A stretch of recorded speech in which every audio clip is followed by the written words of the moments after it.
श्रीमद् भागवत गीता जी के जो ज्ञान है उससे मनुष्य एकदम इस संसार से उत्तीर्ण हो जाता है और संसार के संकल्प विकल्पों को त्याग कर वह आनंद स्वरूप परमात्मा में लीन होकर और खुद भी आनंद को प्राप्त होता है। 14वां श्लोक इसको इस प्रकार आनंद देता है। न कर्तृत्वं न कर्माणि लोकस्य सृजति प्रभु, न कर्म फल संयोगम स्वभावस्तु प्रवर्तते। इसका अर्थ इस प्रकार है, शरीर रूपी नगर का स्वामी कौन है? इस शरीर का जिससे मैं बोल रहा हूँ इसका स्वामी जीवात्मा है और जीवात्मा न तो किसी कर्म का सृजन करता है और न किसी कर्म की रचना करता है और न ही वो किसी का नियंता है, न कोई फल चाहता है न फल देता है। ये सब गुणों का खेल है, प्रकृति के गुणों का खेल है। जैसा हमारे गुण धर्म है उसी हिसाब से ये चलता है।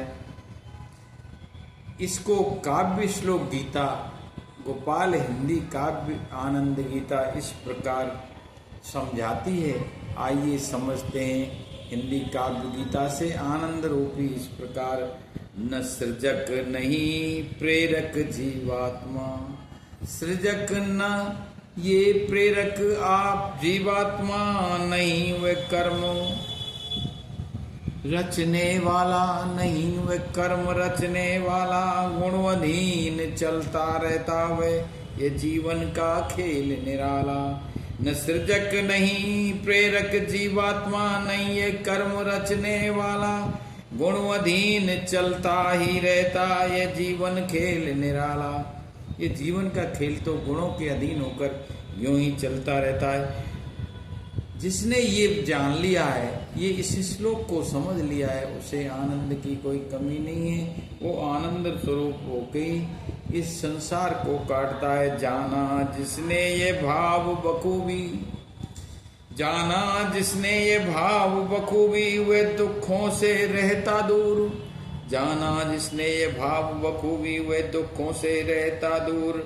जिंदगी वे बना लेता सुख में, जो देती सुख सुख जो सुख हूर देती जिंदगी, जो सुख हूर अपनी जिंदगी को इस तरह से बना लेता है जिस प्रकार से सुख देने वाली हूर सुंदरी मनुष्य को सुख देती है, उसी प्रकार वो अपनी जिंदगी को सुख की हूर बना के आनंद लेता है। न सृजक नहीं प्रेरक जीवात्मा, नहीं वे कर्म रचने वाला, गुणवधीन चलता ही रहता ये जीवन का खेल निराला। 15वें श्लोक